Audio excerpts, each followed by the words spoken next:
The message arrived at 9:17 on a quiet Tuesday night. I remember the exact time because the house was so still that even the ticking clock in the hallway sounded louder than usual. I had just finished washing the dinner dishes. The warm water had left my hands wrinkled and soft, and I was drying them on a faded blue towel when my phone buzzed on the kitchen table. For a moment, I smiled. At my age, every message feels like a small gift, a sign that someone somewhere remembered you. I slowly walked to the table and picked up the phone. The screen glowed in the dim light, and I saw my son's name. Daniel, my only child, the boy I had once carried on my hip while stirring soup with the other hand, the boy whose scraped knees I had kissed, whose nightmares I had chased away with stories and soft lullabies, the boy who used to call me Mama Bear. I opened the message, and for a moment I thought I had read it wrong. "Get out, old man. My wife doesn't want you here." I stared at the screen, blinking slowly. The words didn't move. They didn't soften. They didn't change. They just sat there, cold and flat. For a few seconds, I simply stood there in the quiet kitchen, my heart beating gently like it always did, but something inside my chest felt strange, like a door had been quietly closed somewhere deep inside me. I read the message again. "Get out, old man." I smiled, not because it was funny, not because it didn't hurt, but because sometimes, when pain is too large to fit into a moment, the only thing your face remembers how to do is smile. I placed the phone back on the table and slowly pulled out a chair. The wood creaked softly as I sat down. Outside the kitchen window, the streetlights glowed pale yellow against the empty road. Somewhere far away, a dog barked once and then fell silent again. The house was peaceful. Too peaceful. This house had once been full of laughter. I bought it 32 years ago with my late husband, Robert. Back then, the walls smelled like fresh paint and hope.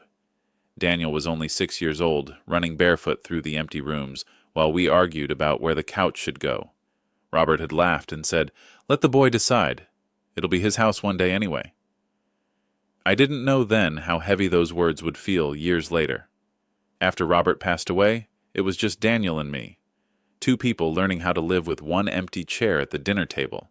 I worked long hours at the library back then. The pay wasn't much, but it kept the lights on and Daniel in good schools. I packed his lunches every morning and waited up every night until I heard his key turn in the door. When he graduated college, I cried so hard that he wrapped his arms around me and laughed. "Mom," he said gently, "I'm not going anywhere." And for a long time he didn't, even after he got married. Emily was polite when I first met, soft-spoken, careful with her words. She had a way of smiling without showing her teeth like she was always thinking about something else. But Daniel loved her, and that was enough for me. Love, after all, is supposed to make room. So when they asked if they could move into the house for a while, just until things settled, I said yes before they even finished asking. I told them the house was too big for one person anyway, which was true, but the real truth was simpler. I didn't want to be alone. At first, things felt warm again. The sound of footsteps upstairs, the smell of coffee brewing early in the morning, occasional laughter drifting from the living room while they watched television. But slowly, quietly, things began to change. It started with small things. Emily rearranged the kitchen cabinets without asking. The mugs moved to a higher shelf where my shoulders struggled to reach them. Then she replaced the old curtains Robert and I had chosen together. "They look outdated," she said politely. Daniel stopped sitting with me during breakfast. He was always in a hurry. Soon, dinner became something they ate upstairs. Then conversations became shorter, and the house began to feel unfamiliar, not hostile, just different, like a place where I was visiting instead of living. One afternoon, I overheard Emily whispering in the hallway. I hadn't meant to listen, but when you grow older, you develop a strange ability to hear the quiet things people think you cannot hear. "She's always here," Emily murmured. Daniel said something too softly for me to catch. Then Emily again. "We need our own space." That night, Daniel avoided looking directly at me. And now, weeks later, the message had finally arrived. "Get out, old man. My wife doesn't want you here." I leaned back in my chair and let out a slow breath. The message itself wasn't the heaviest part. The heaviest part was knowing that Daniel had typed it. my boy. My little boy who once cried because he thought monsters lived under his bed. I wondered if he had hesitated before pressing send, or if he had simply done it quickly, like ripping off a bandage. The phone buzzed again. Another message. We should talk tomorrow. I didn't open it. Instead, I stood up slowly and walked through the house. The hallway walls were lined with photographs. Daniel at 7, missing 2 front teeth. Daniel at 12, holding a science fair trophy. Daniel at 18, wearing his graduation cap. Every frame held a version of him that had once needed me. I stopped at the staircase. Upstairs, a soft glow spilled from beneath their bedroom door. I could hear the faint sound of a television playing. They were awake, living their lives, planning their future, and somewhere in that future, there simply wasn't room for me. I wasn't angry. Strangely, anger never arrived. Instead, something quieter settled inside my chest. Understanding. Life has a way of teaching you that people don't always become cruel all at once. Sometimes they just slowly forget who held them when they were small. I returned to the kitchen and picked up my phone again. The screen was dark now. The message waited silently. I looked at it one last time. Then I set the phone down and turned off the kitchen light. The house fell into darkness, except for the pale glow of the street lamp through the window. As I walked toward my bedroom, I whispered something softly to myself. Not a complaint, not a question, just a simple truth that suddenly felt very clear. Some homes, I said quietly, stop being yours long before you leave them. That night, I slept peacefully, because somewhere deep inside my heart, a decision had already begun to grow. And by morning, everything would change. The next morning, I woke up before the sun. Old habits never really leave you. For most of my life, mornings belonged to responsibility. Packing lunches, ironing school shirts, making sure Daniel never left the house without breakfast. Even now, decades later, my eyes opened at 5:30 a.m. as naturally as breathing. For a moment, I forgot about the message. The room was still dark, and the soft gray light of dawn barely touched the curtains. I lay quietly in bed, listening to the gentle hum of the refrigerator down the hall and the faint creaking sounds that old houses make when the night air begins to warm. This house had always had its own voice. 32 years of footsteps, laughter, arguments, holidays, birthdays, memories soaked into every floorboard. I slowly sat up and slipped my feet into my slippers. The wooden floor felt cool beneath them as I walked toward the kitchen. The house was silent. Not the peaceful silence I once loved, but the careful kind of silence people create when they are trying not to disturb someone, or trying not to acknowledge them. I turned on the small kitchen lamp instead of the overhead light. The soft yellow glow made the room feel gentle, almost kind. I filled the kettle with water and placed it on the stove. The familiar ritual steadied me. Tea first, then thinking. That had always been my rule. While the water heated, I glanced at the kitchen table where my phone rested. The message from Daniel was still there, untouched. I didn't open it. Some words lose their power when you refuse to repeat them. Instead, I opened the cupboard and reached for my favorite mug, the white one with tiny blue flowers painted around the rim. Except, it wasn't there. I paused. Then I remembered. Emily had moved everything. The mugs were now on the top shelf. I stretched carefully, my shoulder protesting slightly, and managed to reach one. It wasn't my mug, just a plain gray cup. I poured the tea anyway. Small changes like that shouldn't matter much. But they do. They quietly remind you that the life you once arranged with care has been reorganized by someone who never asked where your hands could comfortably reach. I carried the tea to the table and sat down. Outside the window, the sky slowly brightened from charcoal gray to pale silver. Morning birds began their soft conversations. The world was waking up, but inside the house everything remained still.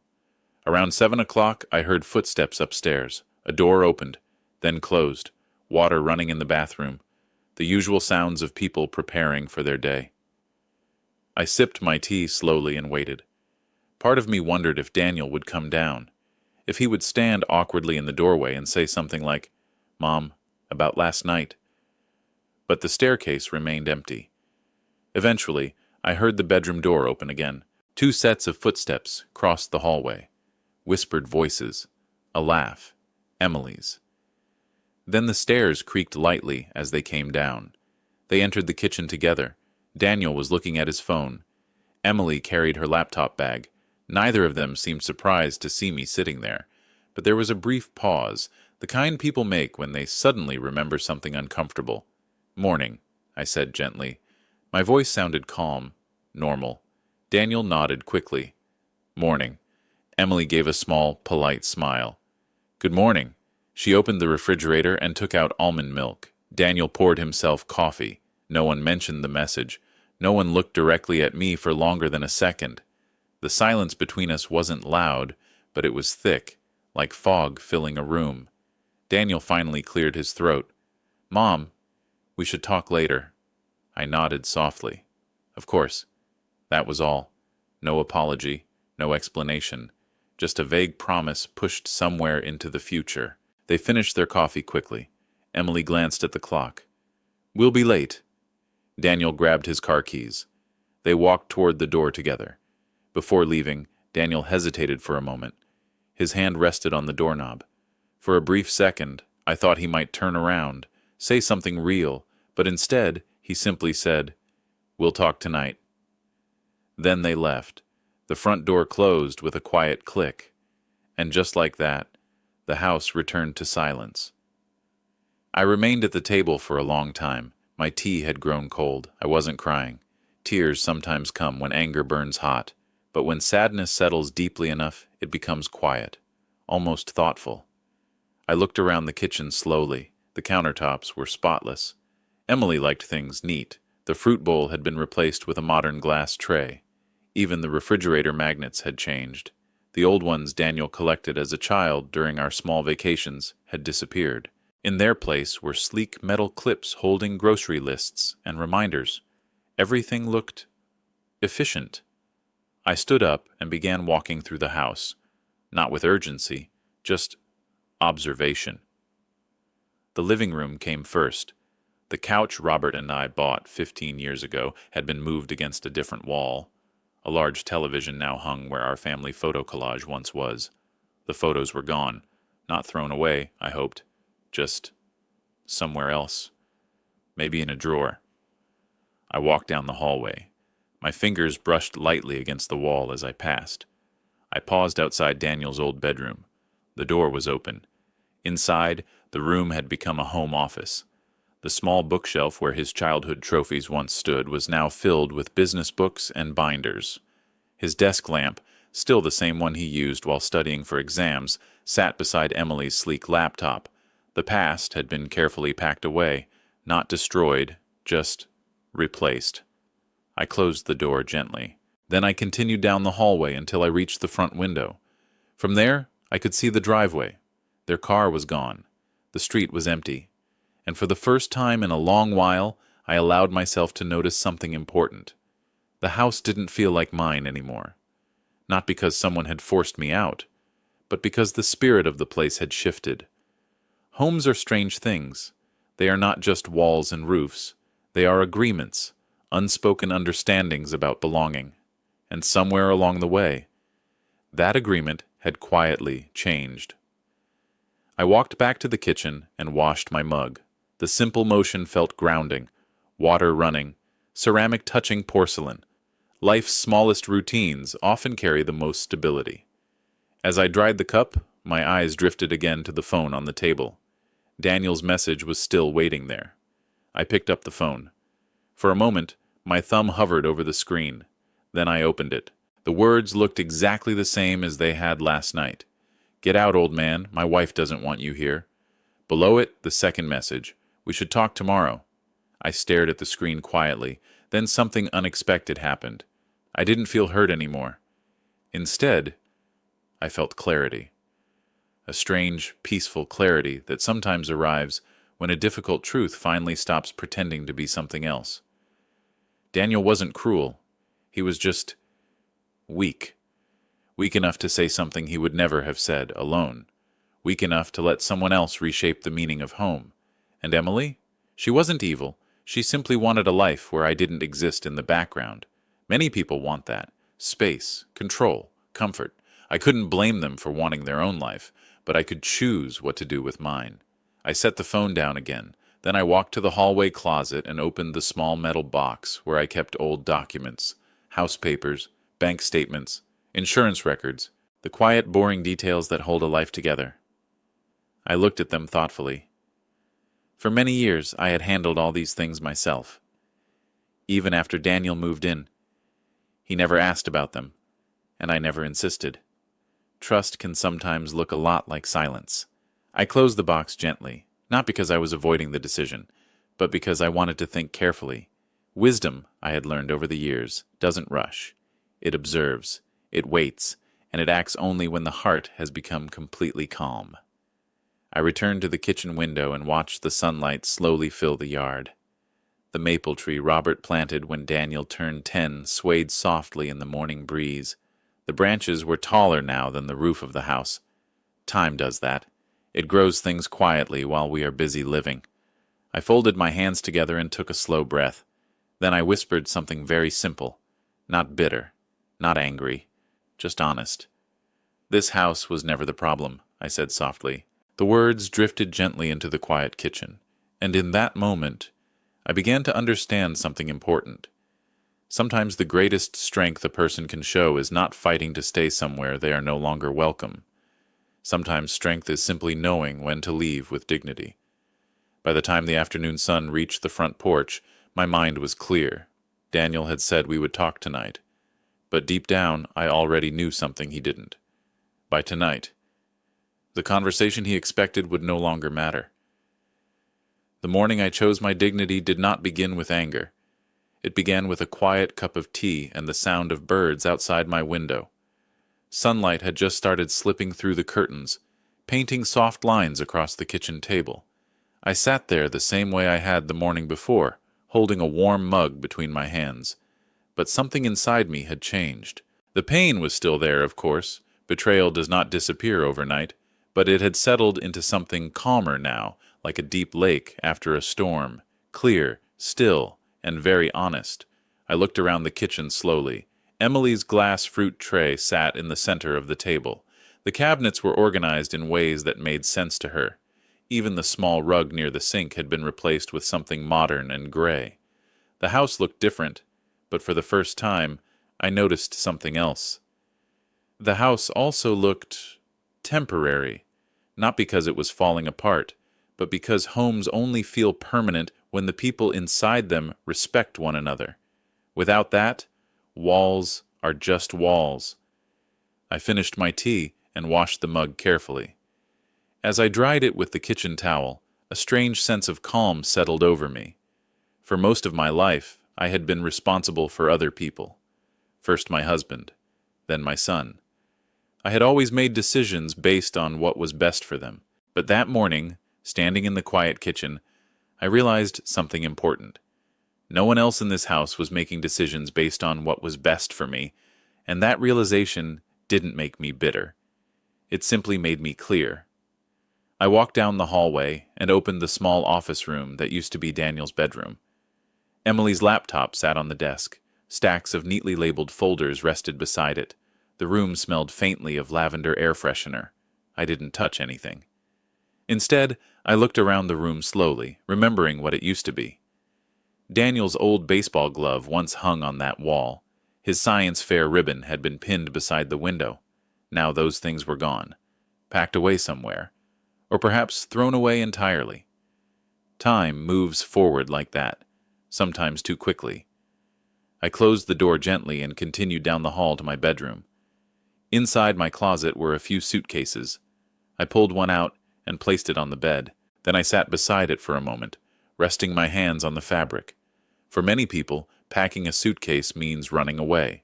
But that morning, it didn't feel like running. It felt like closing a chapter with quiet respect. I didn't pack much, just a few comfortable clothes, a small box of photographs, Robert's old watch, and Daniel's first drawing from kindergarten, the one where he had drawn our house with a crooked roof and a smiling sun above it. I folded everything slowly, carefully, not like someone escaping, more like someone preparing for a peaceful journey. When the suitcase was ready, I placed it by the door and walked back to the kitchen. The clock read 9:12 a.m. Daniel and Emily wouldn't return until evening, which meant I had the entire day. I picked up my phone and scrolled through my contacts until I found the number I was looking for.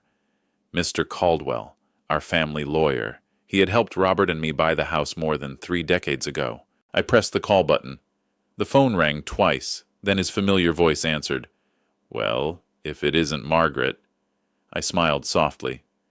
"Yes, it's me." We exchanged a few warm greetings. Then I explained what I needed. Not the emotional part, just the practical things, the house papers, the accounts, the arrangements.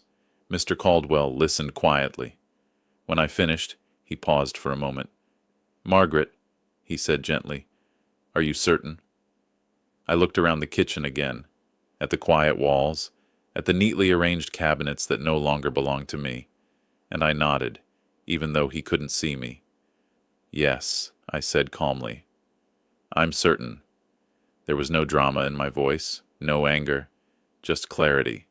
He sighed softly. "All right, I'll start the paperwork immediately." By late morning, I was sitting in his office downtown. The building smelled faintly of old paper and polished wood. Mr. Caldwell placed several documents on the desk in front of me. "Once these are signed," he explained, "everything will move very quickly." I adjusted my glasses and read each page carefully, selling the house, canceling the shared payments, redirecting accounts, closing certain arrangements. For years I had handled these things quietly in the background. Daniel had never asked how the mortgage worked, or who paid the insurance, or how the property taxes were managed. He had simply assumed the house existed, that it was permanent, like the sky. But houses, like all things in life, belong to someone, and responsibility always has a name attached to it. Mine. I signed the final document and set the pen down. Mr. Caldwell studied me for a moment. "You're handling this remarkably well." I gave a small smile. "When you reach my age," I said, "you learn that dignity is lighter to carry than resentment." He nodded slowly. "I'll make sure everything is processed today." By the time I returned home that afternoon, the sun was already beginning to lower in the sky. The house looked exactly the same from the outside. The maple tree swayed gently in the breeze. The front porch still had the small rocking chair Robert loved. But inside, everything felt different, not sad, just finished. I walked through each room one last time, the living room, the hallway, the kitchen. Every place held memories. Daniel learning to walk, birthday cakes, late-night conversations, grief after Robert passed away. Life had lived here, and I felt grateful for it. When I reached the front door, I paused. Then I placed a small envelope on the kitchen table. Inside was a simple note, not angry, not accusing, just honest. I didn't explain everything. Sometimes explanations only create more arguments. Instead, I wrote something short, something true. Then I picked up my suitcase. The house was quiet as I stepped outside. The afternoon air felt fresh against my face. I locked the door gently behind me and slipped the key into the mailbox. Not out of spite, but because the house was no longer mine to lock. As I walked toward the taxi waiting at the curb, I glanced back once. The windows reflected the golden light of the setting sun. For a moment, I imagined Daniel and Emily returning home later that evening, opening the door, calling my name, and finding only silence. But I didn't feel satisfaction or revenge, just peace. Because leaving quietly had given me something no argument ever could, my self-respect. The taxi driver loaded my suitcase into the trunk. "Where to?" he asked. I looked forward, down the long road stretching beyond the neighborhood.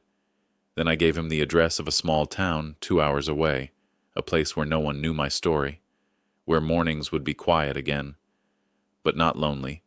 As the car pulled away from the curb, the house slowly disappeared behind the trees.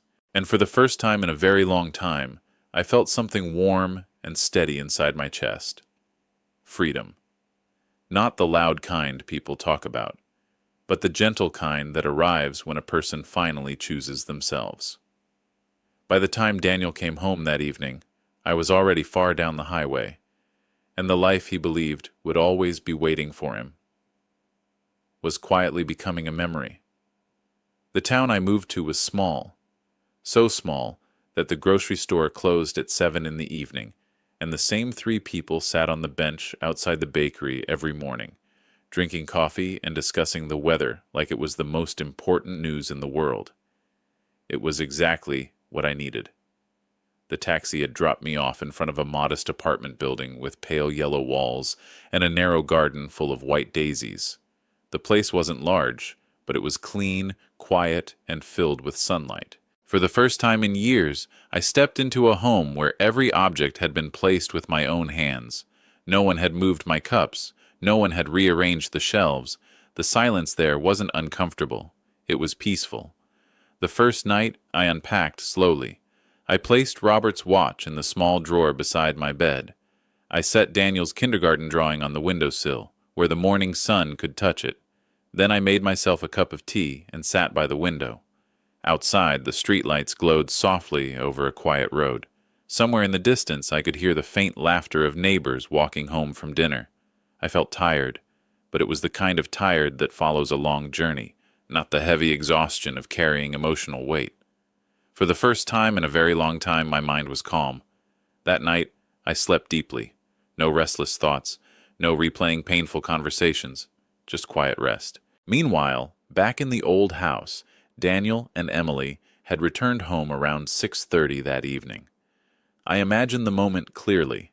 They probably walked through the door, talking about their day, placing their bags on the counter like they always did.